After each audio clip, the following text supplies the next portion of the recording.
ओम शांति। 5 दिसंबर 2014 साकार महावाक्य। बाबा कहते, मीठे बच्चे, सच्ची कमाई करने का पुरुषार्थ पहले स्वयं करो, फिर अपने मित्र संबंधियों को भी कराओ। Charity begins at home. आज का प्रश्न, सुख अथवा चैन प्राप्त करने की विधि क्या है? उत्तर, पवित्रता। जहाँ पवित्रता है वहाँ सुख चैन है। बाप पवित्र दुनिया सत्युग की स्थापना करते हैं, वहाँ विकार होते ही नहीं। जो देवताओं के पुजारी हैं वे कभी ऐसा प्रश्न नहीं कर सकते कि विकारों बिगर दुनिया कैसे चलेगी। अभी तुम्हें चैन की दुनिया में चलना है, इसलिए इस पतित दुनिया को भूलना है, शांति धाम और सुखधाम को याद करना है। ओम शांति। ओम शांति का अर्थ तो बच्चों को समझाया हुआ है। शिव बाबा भी ओम शांति कह सकते हैं, तो सालिग्राम बच्चे भी कह सकते हैं। आत्मा कहती है ओम शांति। Son of silence father. शांति के लिए जंगल आदि में जाकर कोई उपाय नहीं किया जाता। आत्मा तो है ही साइलेंस, फिर उपाय क्या करना है ये बाप बैठ समझाते हैं। उस बाप को ही कहते हैं कि वहां ले चल जहां सुख चैन पावे। चैन अथवा सुख सभी मनुष्य चाहते हैं, परंतु सुख और शांति के लिए पहले तो चाहिए पवित्रता। पवित्र को पावन, अपवित्र को पतित कहा जाता है। पतित दुनिया वाले पुकारते रहते हैं कि आकर हमको पावन दुनिया में ले चलो। वह है ही पतित दुनिया से लिबरेट कर पावन दुनिया में ले चलने वाला। सत्युग में है पवित्रता, कलयुग में है अपवित्रता। वह वाइसलेस वर्ल्ड, ये विशेष वर्ल्ड। ये तो बच्चे जानते हैं, दुनिया वृद्धि को पाती रहती है। सत्युग वाइसलेस वर्ल्ड है तो जरूर मनुष्य थोड़े होंगे। वह थोड़े कौन होंगे? बरोबर सत्युग में देवी देवताओं का ही राज्य है, उसको ही चैन की दुनिया अथवा सुखधाम कहा जाता है। यह है दुखधाम। दुखधाम को बदल सुखधाम बनाने वाला एक ही परम पिता परमात्मा है। सुख का वर्षा जरूर बाप ही देंगे। अब वे बाप कहते हैं दुख धाम को भूलो, शांति धाम और सुख धाम को याद करो। इसको ही मन मनाभव कहा जाता है। बाप आकर बच्चों को सुख धाम का साक्षात्कार कराते हैं, दुख धाम का विनाश कराए शांति धाम में ले जाते हैं। इस चक्र को समझना है। 84 जन्म लेने पड़ते हैं। जो पहले सुख धाम में आते हैं उन्हों के हैं 84 जन्म। सिर्फ इतनी बातें याद करने से भी बच्चे सुखधाम के मालिक बन सकते हैं। सिर्फ इतनी बात याद रखने से भी बच्चे सुखधाम के मालिक बन सकते हैं।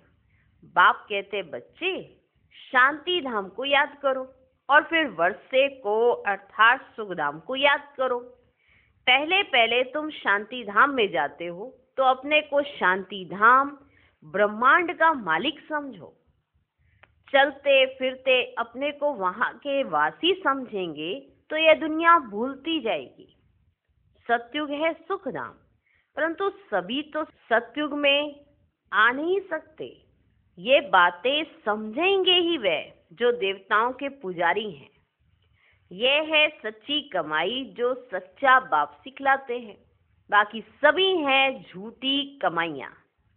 अविनाशी ज्ञान रत्नों की कमाई ही सच्ची कमाई कही जाती है।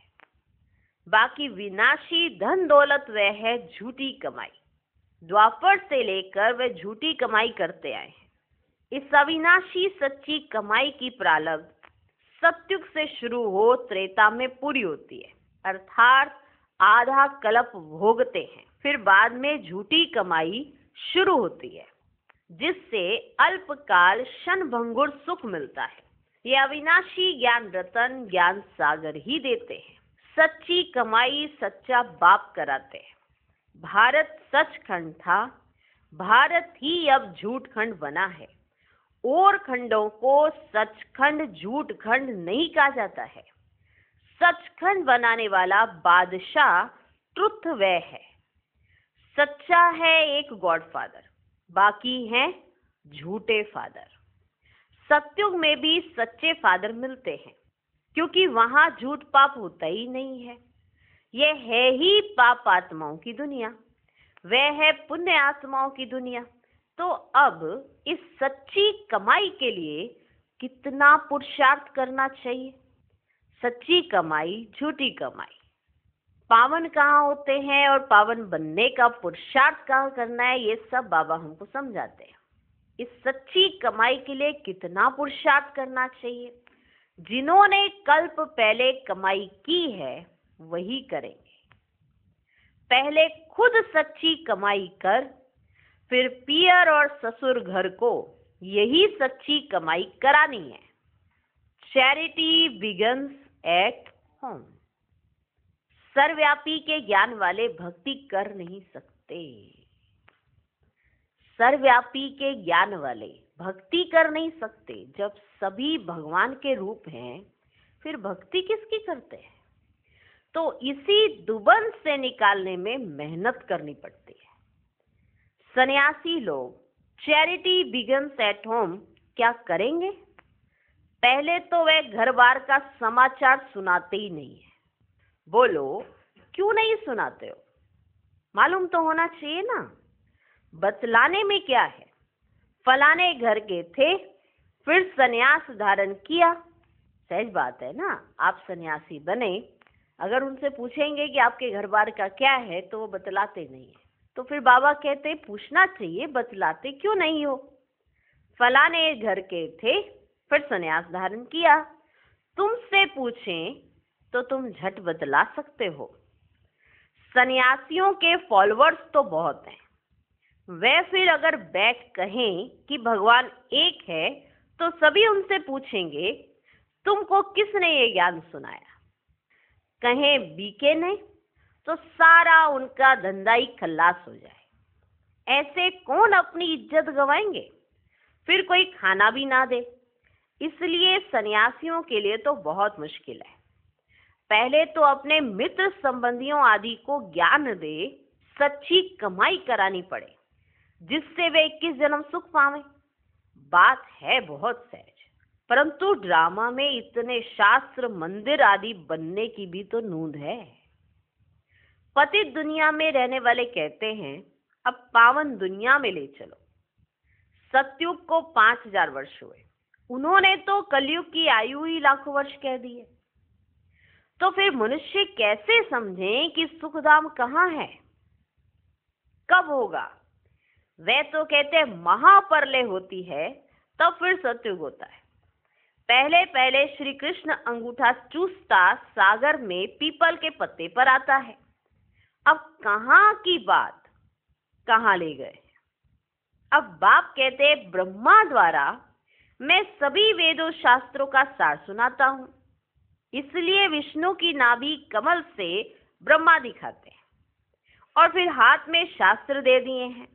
अब ब्रह्मा तो जरूर यहां होगा, सूक्ष्म वतन में तो शास्त्र नहीं होंगे ना। ब्रह्मा यहां होना चाहिए।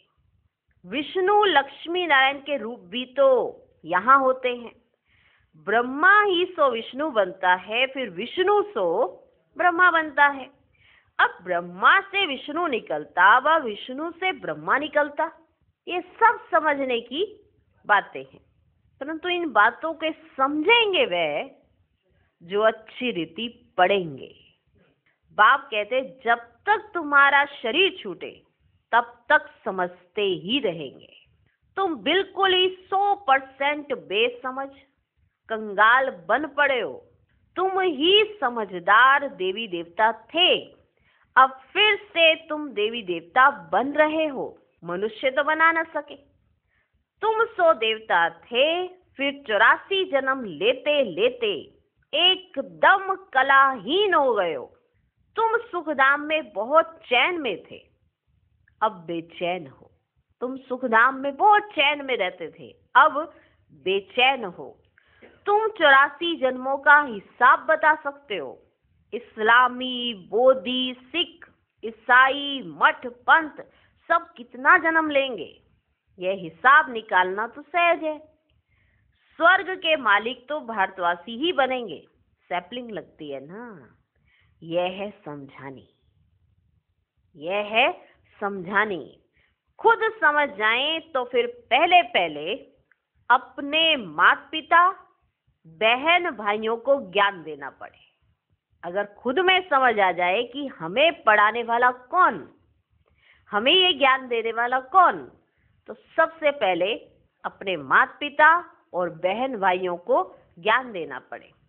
ग्रस्त व्यवहार में रहते कमल फूल समान रहना है। फिर चैरिटी बिगन्स एट होम। पियर घर, ससुर घर को नॉलेज सुनानी पड़े। धंधे में भी पहले अपने भाइयों को ही भागीदार बनाते हैं ना। कोई बिजनेस स्टार्ट करेगा तो किसको भागीदार बनाएगा? बाहर वालों को या पहले अपने भाइयों को? अपने भाइयों को ही भागीदार बनाते हैं ना। यहाँ भी ऐसे है। गायन भी है, कन्या वह जो पियर और ससुर घर का उद्धार करे। अब पवित्र उद्धार कर नहीं सकते, तब फिर कौन सी कन्या? तब कौन सी कन्या? ये ब्रह्मा की कन्या ब्रह्मा कुमारी है ना। यहाँ अधर कन्या, कुंवारी कन्या का मंदिर भी बना हुआ है ना। यहाँ तुम्हारे यादगार बने हुए हैं। हम फिर से आए हैं भारत को स्वर्ग बनाने के लिए। ये दिलवाड़ा मंदिर बिल्कुल एक्यूरेट है। कौन सा मंदिर? दिलवाड़ा मंदिर। ऊपर में स्वर्ग दिखाया है। स्वर्ग है तो यहाँ ही। राजियों की तपस्या भी यहाँ ही होती है। जिनों का मंदिर है उन्हों को ये जानना तो चाहिए ना कि ये चित्र किनों के बनाए हैं, कैसे बनाए हैं, ये हैं कौन आखिर। मंदिर तो बनाया है, पर मंदिर में राज तो जानना तो चाहिए ना। अब अंदर जगत पिता, जगत अम्बा, आदि देव, आदि देवी बैठे हैं। मंदिर में अंदर जगत पिता, जगत माता, जगत अम्बा, आदि देव, आदि देवी बैठे हैं। अच्छा, आदि देव किसका बच्चा है? शिव बाबा का। अधर कुमारी, कुमारी कन्या सब राज्यों में बैठे हैं। बाप कहते हैं मन मना भव, तो तुम बैकुंठ के मालिक बनोगे। मुक्ति जीवन मुक्ति धाम को याद करो। तुम्हारा यह सन्यास है, तुम्हारा यह सन्यास है। जैनी लोगों का सन्यास कितना डिफिकल्ट है। बाबा कहते जैनी लोगों का सन्यास कितना डिफिकल्ट है। बाल आदि निकालने की कितनी कड़ी रस्म है। बाल आदि निकालने की माना हाथों से खींचे जाते, एक एक बाल को खींचा जाता है। बाल आदि निकालने की कितनी कड़ी रस्म है। यहाँ तो है ही सहज राजयोग। यह है भी प्रवृत्ति मार्ग का, माना घर गृहस्थ में रहते हुए प्रवृत्ति मार्ग का। प्रवृत्ति मार्ग का संन्यास राजयोग। यह है भी प्रवृत्ति मार्ग का। यह ड्रामा में नूंद है। कोई जैन मुनि ने बैठ अपना नया धर्म स्थापन किया, परंतु उसको आदि सनातन देवी देवता धर्म तो नहीं कहेंगे ना। वह तो अब प्राय लोप है। कोई ने जैन धर्म चलाया और चल पड़ा। ड्रामा में यह भी नूंद है, यह भी ड्रामा में है। आदि देव को पिता और जगत अम्बा को माता कहेंगे। ये तो सब जानते हैं कि आदि देव ब्रह्मा है। आदम बीबी, एडम ईव भी कहते हैं। क्रिश्चियन लोगों को थोड़ी पता है कि एडम ईव अब तपस्या कर रहे हैं। क्रिश्चियन लोगों को थोड़ी पता ये बात कि एडम और ईव अब तपस्या कर रहे हैं। मनुष्य सृष्टि के सीजरे के ये हेड हैं। एडम ईव, जगत पिता, जगत अम्बा। मनुष्य सृष्टि के सिजरे के ये हेड है। ये राज भी बाप बैठ समझाते हैं। इतने मंदिर शिव के व लक्ष्मी नारायण के बने हैं तो उनकी बायोग्राफी जानना चाहिए ना। ये भी ज्ञान सागर बाप ही बैठ समझाते हैं। परम पिता परमात्मा को ही नॉलेजफुल, ज्ञान का सागर, आनंद का सागर कहा जाता है। ये परमात्मा की महिमा कोई साधु संत आदि नहीं जानते। वह तो कह देते परमात्मा सर्वव्यापी है, फिर महिमा किसकी करें। परमात्मा को ना जानने के कारण ही फिर अपने को शिवो हम कह देते हैं। नहीं तो परमात्मा की महिमा तो कितनी बड़ी है। वह तो मनुष्य सृष्टि का बीज रूप है। मुसलमान लोग भी कहते हैं हमको खुदा ने पैदा किया तो हम रचना ठहरे। पैदा किया खुदा ने तो हम उनकी रचना ठहरे। रचना को वर्षा नहीं दे सकते। क्रिएशन को क्रिएटर से वर्षा मिलता है। इस बात को कोई भी नहीं समझते हैं। वह बीज रूप सत्य है, चैतन्य है। सृष्टि के आदि मध्य अंत का उनको ज्ञान है। सिवाय बीज के आदि मध्य अंत का ज्ञान कोई मनुष्य आत्मा में हो नहीं सकता। वो बीज रूप शिव बाबा है, उन्हीं के अंदर ये ज्ञान है। बीज चैतन्य है तो जरूर नॉलेज भी उनमें ही होगी। वही आकर तुमको सारे सृष्टि के आदि मध्य अंत का नॉलेज देते हैं। यह भी बोर्ड लगा देना चाहिए कि इस चक्र को जानने से तुम सतयुग के चक्रवर्ती राजा अथवा स्वर्ग के राजा बन जाएंगे। कितनी सहज बात है। बाप कहते जब तक जीना है मुझे याद करना है। मैं खुद तुमको यह वशीकरण मंत्र देता हूं। अब तुमको याद करना है बाप को। याद से ही बच्चे विक्रम विनाश होंगे। ये स्वदर्शन चक्र फिरता रहे तो माया का सिर कट जाएगा। हम तुम्हारी आत्मा को पवित्र बनाकर ले जाएंगे। फिर तुम सतोप्रधान शरीर लेंगे। हम तुम्हारी आत्मा को ले जाएंगे, फिर तुम सतोप्रधान शरीर लेंगे। वहां विकार होता ही नहीं। कहते हैं विकार बिगड़ सृष्टि कैसे चलेगी। बोलो तुम शायद देवताओं के पुजारी नहीं हो। ये कहते हैं विकार के बगैर सृष्टि कैसे चलेगी। तुम शायद देवताओं के पुजारी नहीं हो। लक्ष्मी नारायण की तो महिमा गाते हैं, संपूर्ण निर्विकारी। जगदम्बा जगत पिता निर्विकारी हैं। राजयोग की तपस्या कर पति से पावन स्वर्ग के मालिक बने हैं। तपस्या करते ही हैं पुण्य आत्मा बनने के लिए। अच्छा, मीठे मीठे सिकिलधे बच्चों प्रति माता पिता बाप दादा का याद प्यार और गुड मॉर्निंग। रूहानी बाप की रूहानी बच्चों को नमस्ते। हम रूहानी बच्चों की भी रूहानी बाप को नमस्ते नमस्ते नमस्ते। Good morning good morning good morning. धारणा के लिए मुख्य सार। पहला पॉइंट, इस पुरानी दुनिया को बुद्धि से भुलाने के लिए चलते फिरते अपने को शांति धाम का वासी समझना है। शांति धाम और सुखधाम को याद कर सच्ची कमाई करनी है और दूसरों को भी करानी है। दूसरा पॉइंट, राजयोग की तपस्या कर स्वयं को पुण्य आत्मा बनाना है। माया का सिर काटने के लिए स्वदर्शन चक्र सदा फिरता रहे। आज का वरदान, सर्व आत्माओं में अपनी शुभ भावना का बीज डालने वाले मास्टर दाता भव।